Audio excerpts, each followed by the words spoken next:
Assalamualaikum Assalamualaikum warahmatullahi warahmatullahi wabarakatuh. wabarakatuh. Kami dari kelompok 6 akan menjelaskan penelitian kami tentang pengaruh kecepatan, fitur, dan kualitas layanan terhadap kepuasan nasabah BCA Mobile di Jakarta Barat.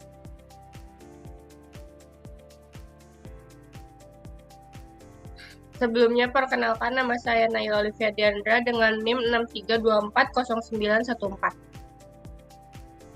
Perkenalkan, nama saya Hani Leha dengan NIM 632312272. Perkenalkan, nama saya Mayang Sari dengan NIM 63241057. Perkenalkan, nama saya Salsa Bilan Rohmat dengan NIM 63240723.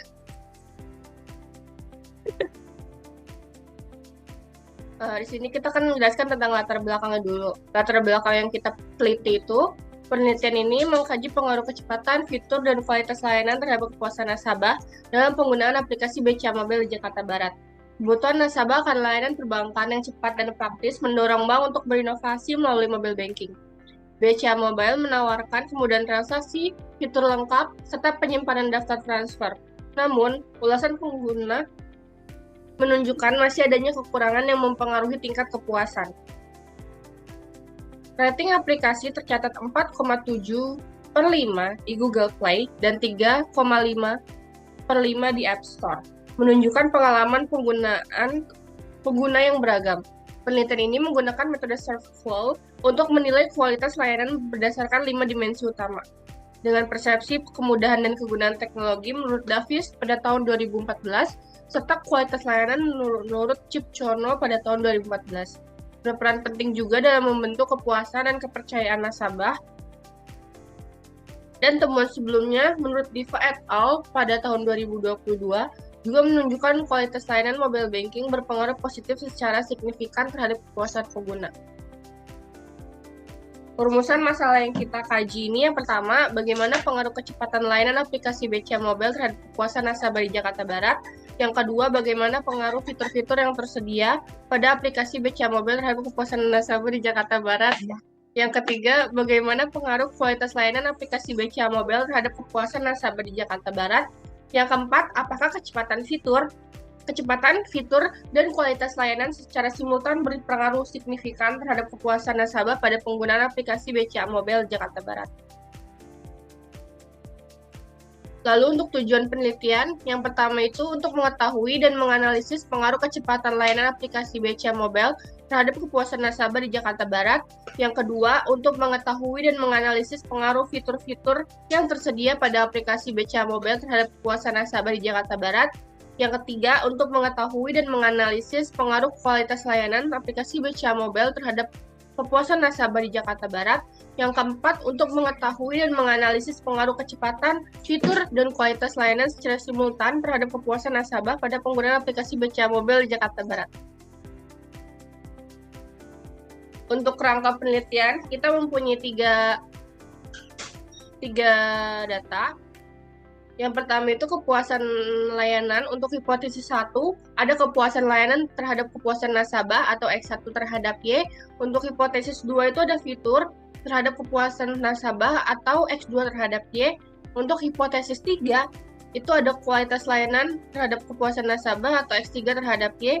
Untuk hipotesis 4 itu ada kecepatan layanan, fitur, kualitas layanan terhadap kepuasan nasabah atau X1, X2, X3 terhadap Y.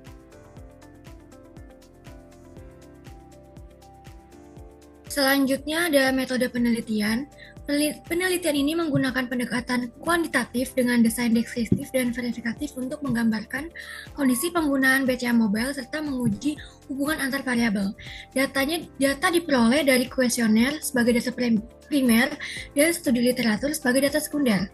Subjek penelitian adalah nasabah pengguna BCA Mobile di Jakarta Barat dengan teknik purposive sampling berdasarkan kriteria tertentu. Pengumpulan data dilakukan melalui survei kuesioner. Instrumen diuji melalui uji validitas dan reliabilitas. Data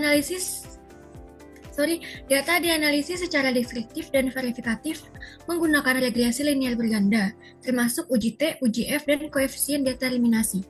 Seluruh pengolahan data dilakukan menggunakan bantuan aplikasi SPSS 23. Di sini kita punya data dari kuesioner yang kita bagi ke teman-teman kita, yang dimana itu kita berbentuk form dan kita ubah ke Excel. Lalu di sini ada spaces kosong yang dimana nanti data yang kita dapatkan itu kita pindahkan ke dalam sini, angkanya saja. Ini hasil dari tabulasi data tersebut, kita masukkan ke spaces kosong, kita jadikan seperti ini dan kita ubah namanya jadi X1, soal ke-1, dan seterusnya. Yang pertama ada uji validitas. Uji validitas adalah proses untuk memastikan instrumen penelitian seperti kuesioner benar-benar mengukur apa yang seharusnya diukur sehingga datanya akurat dan mencerminkan kenyataan. Tujuannya adalah untuk menjamin keakuratan hasil penelitian. Yang pertama kita klik Analyze.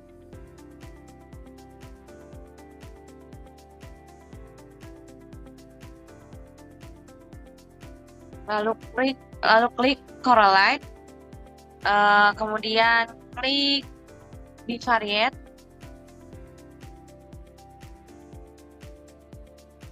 Lalu kita pindahkan X1 sampai total X1. Lalu kita klik OK.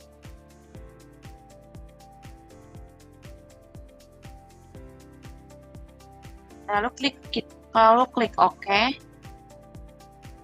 Lalu hasil uji validitas X1 berdasarkan hasil perhitungan pada tabel di atas untuk mengukur tingkat kepuasan nasabah BCA pada penggunaan aplikasi BCA Mobile.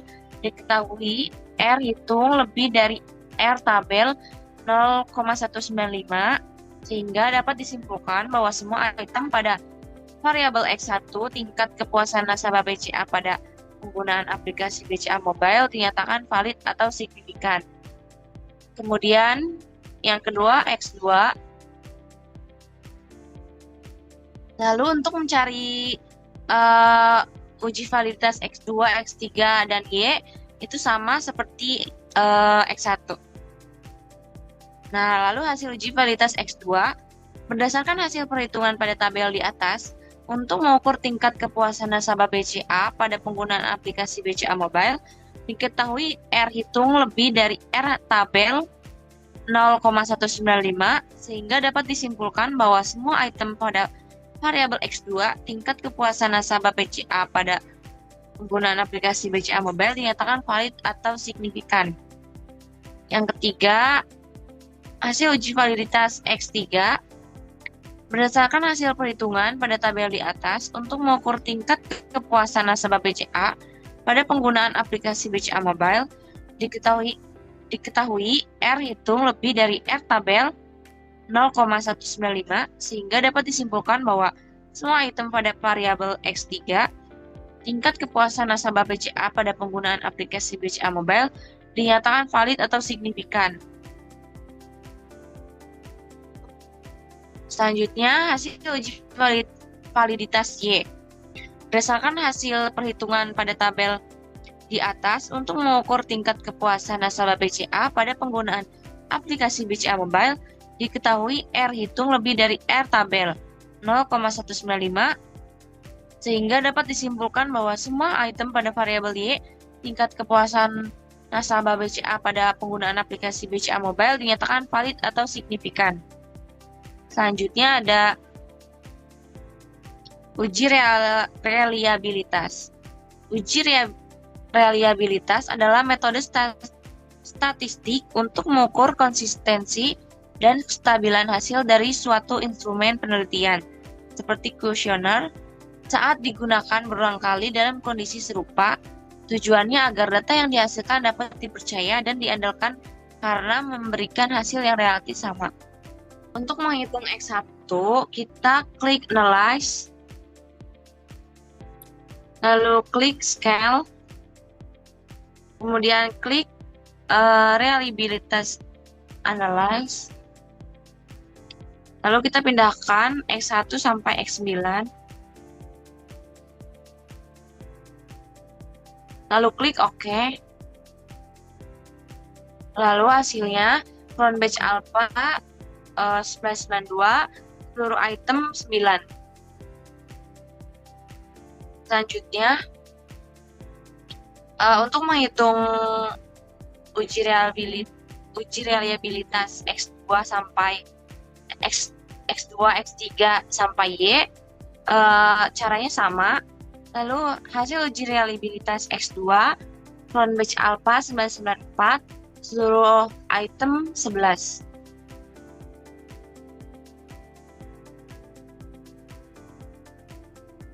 Selanjutnya, hasil uji reliabilitas X3 Cronbach Alpha 910, seluruh item 10.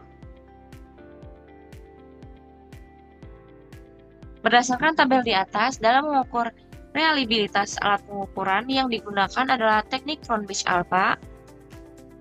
Apabila nilai alpha lebih besar dari 0,6, maka jawaban dari para responden pada kuesioner sebagai alat mengukur dinyatakan reliabel.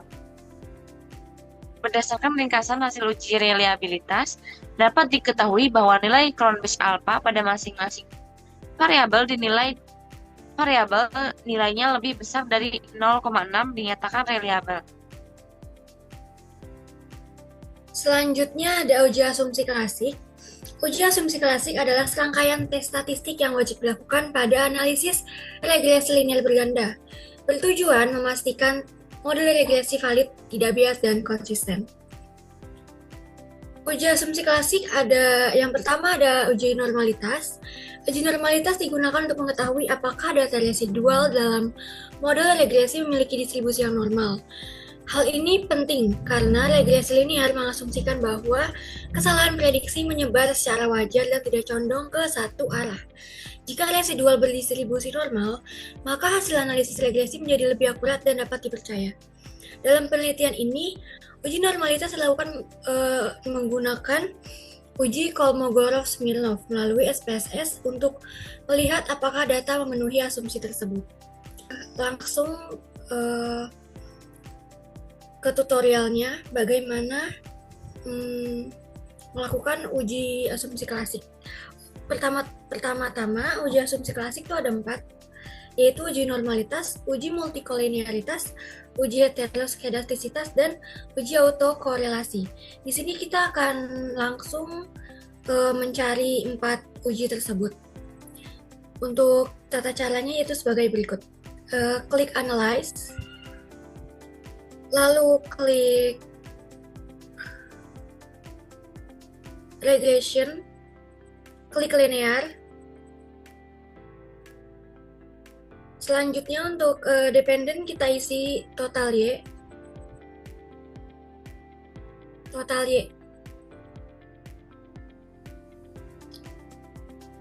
Untuk independent kita isi total X1, total X2, dan total X3. Setelah itu kita klik statistik, lalu kita centang bagian estimates, bagian model fit, lalu kita centang juga R-square change-nya. Ya, kita centang collinearity diagnosis. Kita centang covariance matrix-nya. Lalu kita centang juga Durbin Watson-nya.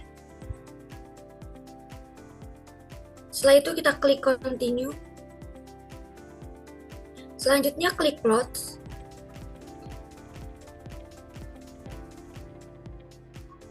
Ya. Kita pindahkan yang Z-plate ke X. Lalu yang spreadsheet, ya yang itu, bukan di bawah, ya itu, spreadsheet, ya itu, ke Y. Lalu jangan lupa kita centang histogram. Lalu centang juga normal probability plotnya. Klik continue. Lalu kita klik save. Setelah itu bagian residual kita centang yang unstandardized-nya ini untuk memunculkan nilai res yang dimana untuk mencari uji normalitas. Setelah itu kita klik continue.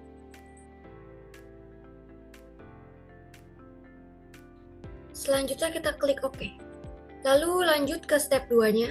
Kita klik analyze. Lalu klik non-parametric test. Lalu klik legacy dialogs. Lalu klik one sample KS.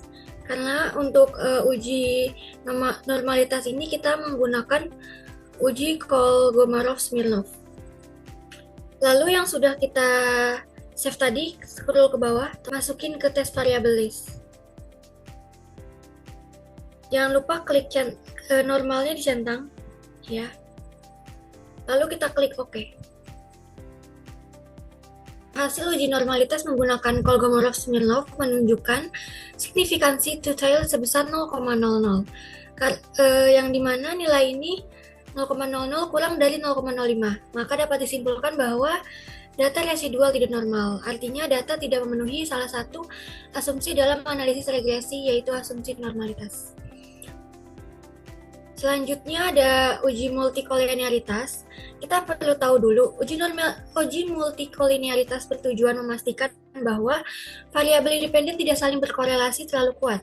Bila hubungan antar variabel bebas terlalu tinggi, model regresi menjadi tidak stabil dan sulit menentukan variabel mana yang benar-benar berpengaruh. SPSS ini mendeteksi melalui nilai toleransi dan VIF, di mana toleransi harus di atas 0,10 dan VIF sebaiknya di bawah 10. Berdasarkan hasil uji multikolinearitas pada tabel, terlihat bahwa nilai toleransi X1 0,027, nilai toleransi X2 0,18, nilai toleransi X3 0,25. Yang dimana variabel tersebut kurang dari 0,10, yang berarti variabel-variabel tersebut saling berkaitan cukup kuat. Dan di sini juga ada nilai VIF-nya. Nilai VIF X1 yaitu 36.789 dan nilai VIF X2 54.887, nilai VIF X3 40.773, yang dimana ini lebih dari 10. Maka angka tersebut menunjukkan bahwa terjadi multikolinearitas yang cukup kuat dan dapat dikatakan bahwa variabel X1, X2, dan X3 saling mempengaruhi satu sama lain. Selanjutnya ada uji heteroskedastisitas. Uji heteroskedastisitas digunakan untuk melihat apakah varian residual dalam regresi sama atau berubah-ubah di setiap prediksi. Jika varian tidak konsisten, maka terjadi heteroskedastisitas yang dapat menyebabkan hasil regensi menjadi bias. Di SPSS, hal ini biasanya dilihat melalui scatter plot antara residual dan nilai prediksi atau melalui uji Gleiser. Untuk mencari uji heteroskedastisitas sama seperti tadi untuk mencari uji normalitas. Di sini kita langsung ke hasil uji heteroskedastisitas. Di sini ada scatter plotnya. Berdasarkan scatter plot pada gambar, terlihat bahwa titik-titik data menyebar. Data secara acak di atas dan di bawah secara garis nol tanpa membentuk pola tertentu. Penyebaran yang tidak teratur ini menunjukkan bahwa tidak terjadi heteroskedastisitas. Pola titik yang acak menandakan bahwa model regresi berada dalam kondisi yang stabil dan tidak menunjukkan indikasi adanya masalah serius pada hubungan antar variabel. Selanjutnya ada uji autokorelasi. Uji autokorelasi dilakukan untuk mengecek apakah residual pada suatu waktu dipengaruhi oleh residual di waktu lain, terutama pada data berbentuk runtun waktu atau time series. Jika residual saling berkaitan, hasil regresi dapat salah karena model menganggap data saling bebas. Di SPSS ini, autokorelasi biasanya dilihat dari nilai Durbin Watson, di mana nilai yang mendekati angka 2 menunjukkan tidak adanya autokorelasi. Untuk mencari uji autokorelasi sama seperti mencari uji normalitas untuk step satunya. Kita langsung aja ke hasil uji autokorelasi. Di sini ada nilai Durbin Watsonnya yaitu sebesar 2,029, yang dimana nilai ini dekat dengan angka 2, sehingga dapat disimpulkan bahwa model regresi tidak mengalami autokorelasi. Next, artinya data tidak saling mempengaruhi satu sama lain. Ya. Di sini kita mencari DL dan DU terlebih dahulu. Untuk mencari DL dan DU, kita perlu tahu nilai Durbin Watsonnya. Untuk nilai Durbin Watson kita yaitu 2029. Dan jumlah variabel kita yaitu ada 3, ada kecepatan, fitur, dan kualitas. Yaitu jadinya jumlah variabel kita itu K3.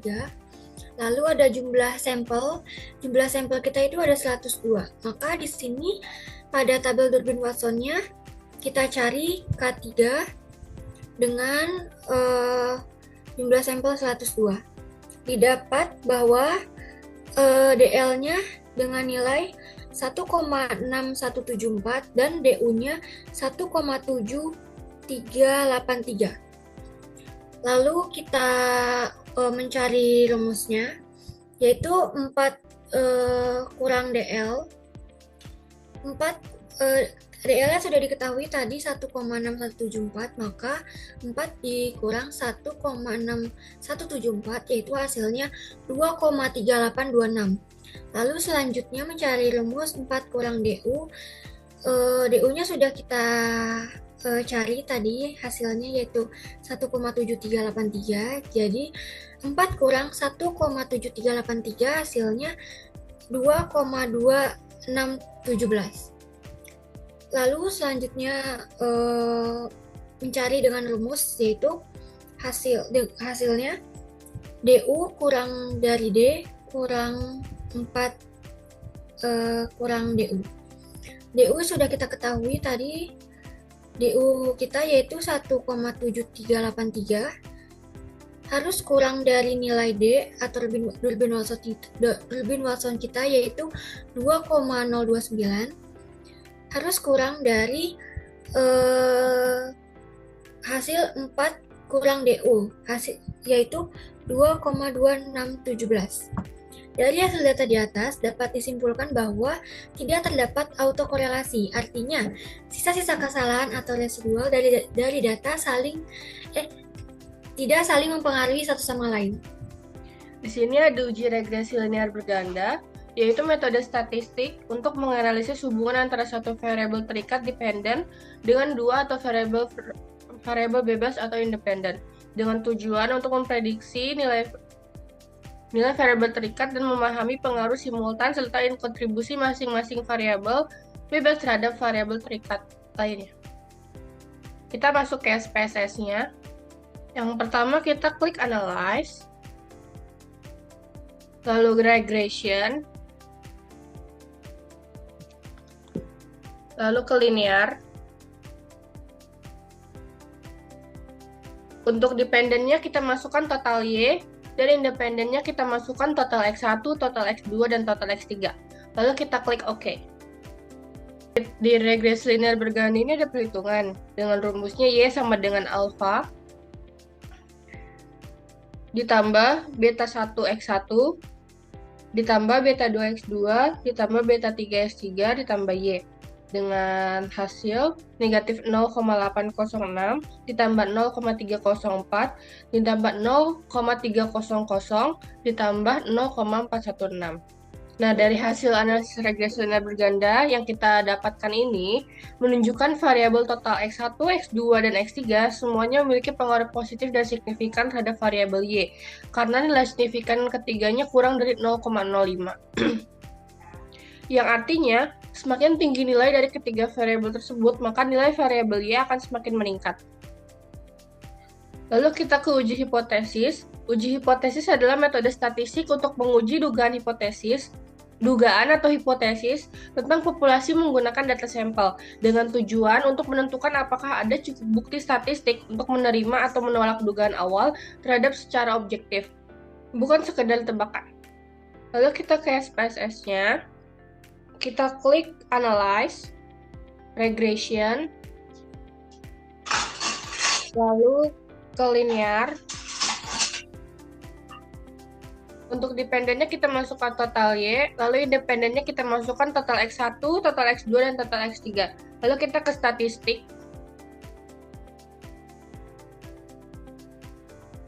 Kita checklist estimates, modal fit, R-square change, descriptive, collinearity diagnostic, covariance matrixnya kita matikan, dan Durbin Watson-nya juga kita matikan. Lalu klik continue dan oke. Di sini kita mendapatkan hasil untuk hipotesis 1, kecepatan aplikasi BCA Mobile terhadap kepuasan nasabah memberikan kontribusi positif. Dan hipotesis 2 juga, fitur aplikasi BCA Mobile memberikan kontribusi positif terhadap kepuasan nasabah. Dan hipotesis 3 juga memberikan kontribusi positif, yaitu kualitas pelayanan terhadap kepuasan nasabah. Seperti perhitungan parsial, pencarian caranya untuk di SPSS, dan kita mendapatkan hasil seperti yang ada di video, yang digambar. Berdasarkan hasil uji ANOVA, diperoleh nilai F sebesar 1863,948 dengan signifikan 0,000. Karena nilai P lebih kecil dari 0,05, maka dapat disimpulkan bahwa model regresi secara simultan signifikan. Artinya, variabel kecepatan aplikasi, fitur aplikasi, dan layanan aplikasi BCA Mobile secara bersama-sama berpengaruh signifikan terhadap kepuasan nasabah. Di sini ada uji koefisien determinasi R. Uji koefisien determinasi R mengukur seberapa besar variasi variabel terikat atau depend dapat dijelaskan oleh variabel bebas atau independen dalam sebuah model regresi dengan nilai antara 0 sampai 1. Tujuannya untuk menilai kecocokan, mengetahui seberapa kuat pengaruh variabel bebas terhadap variabel terikat, dan membantu memprediksi hasil dengan lebih akurat di mana nilai R mendekati 1 menunjukkan model yang baik dan akurat. Lanjut ke cara SPSS-nya. Yang pertama kita klik Analyze, lalu ke Regression, kemudian kita klik Linear, lalu kita masukkan depend ke total Y ke depend, dan independen itu kita masukkan total X1. Lalu oke. Ini ada hasil uji koefisien determinasi F parsial. Berdasarkan hasil uji koefisien determinasi pada tabel di atas, diperoleh nilai R-square sebesar 0,968 atau 96,8%. Hal ini menunjukkan bahwa variabel X1 atau kecepatan layanan mampu menjelaskan perubahan pada variabel Y atau kepuasan nasabah pada penggunaan BCA Mobile sebesar 96,8%, sedangkan sisanya sebesar 3,2% dipengaruhi oleh faktor lain di luar variabel yang diteliti. Kemudian ada hasil uji koefisien determinasi F atau parsial X2. Cara menghitungnya sama seperti X1, dan di sini berdasarkan hasil uji koefisien determinasi pada tabel di atas, diperoleh nilai R-square sebesar 0,975 atau 97,5%. Hal ini berarti bahwa variabel X2 atau fitur mampu menjelaskan variasi perubahan pada variabel Y atau kepuasan nasabah pada penggunaan BCA Mobile sebesar 97,5%, sedangkan sisa 2,5% dijelaskan oleh faktor lain di luar model penelitian ini. Di sini ada hasil X3. Berdasarkan hasil uji koefisien determinasi pada tabel di atas, diperoleh nilai R-square sebesar 0,974 atau 97,4. Hal itu menunjukkan bahwa variabel X3 atau kualitas layanan mampu menjelaskan perubahan pada variabel Y. Kepuasan nasabah pada penggunaan BCA Mobile sebesar 97,4%. sedangkan sisanya sebesar 2,6% dipengaruhi oleh faktor lain di luar model penelitian. Lalu di sini ada hasil uji koefisien determinasi T atau simultan. Diketahui di sini nilai R square-nya 0,983 atau 98,3%. Maka 100% dikurang 98,3% sama dengan 1,7%, menunjukkan bahwa terdapat pengaruh yang simultan antara variabel X1, X2, dan X3 terhadap variabel Y sebesar 98,3%. Dan sisanya 1,7% dipengaruhi oleh variabel lain, sehingga masalah yang ada di Jakarta Barat sebesar 98,3%. Sekian presentasi dari kami, kurang lebihnya mohon maaf. Wassalamualaikum warahmatullahi wabarakatuh.